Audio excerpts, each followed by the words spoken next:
इतिहास ज्या माणसांच्या पराक्रमाने झळकतो त्याचं नाव कधीच विसरल्या जात नाही। स्वराज्याच्या मातीत जन्म घेतलेल्या त्या वीरांना ना मरणाची भीती असते ना पराभवाची चिंता। अशाच एका अजरामर योद्ध्याची गाथा जो रणांगणावर महाकाळ सारखा उभा राहील, स्वराज्यासाठी लढला आणि अमर झाला। आणि तो शिलेदार म्हणजे रामजी पांघेरा। असा एक मावळा त्याने रक्त सांडलं, पण स्वराज्याच्या सन्मानाला धक्का लागू दिला नाही।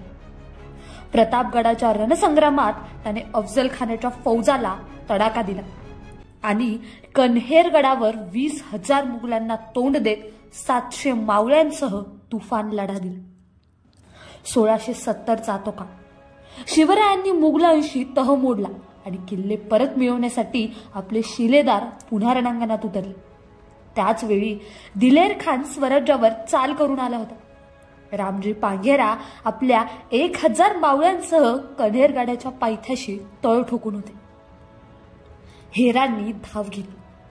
बातमी पोहोचली की दिलेर खान मोठ्या सैन्यांसह स्वराज्यात घुसतोय। रामजींनी निर्णय घेतला, हे युद्ध अटळ आहे, पाठ फिरवायची नाही, गनिमांसमोर झुकायचं नाही, लढायचं आणि फक्त लढायचंच। 10,000 मुघल फौजांचा गराडा, फक्त 700 मावळ्यांसह रामजींनी तलवार उपसली।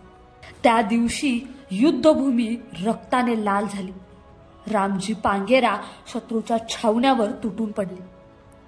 त्यांचा प्रत्येक वार मोगलांची सैन्य रचना उद्ध्वस्त करत होता। ते माणूस नव्हते, ते साक्षात शिवशंकरांचा अवतार झाले होते। दिलेर खानाच्या फौजांनी स्वराज्यावर चाल केली, पण समोर रामजींच्या नेतृत्वात उभ्या असलेल्या मावळ्यांनी शत्रूच्या मनगटावर घाव घातला।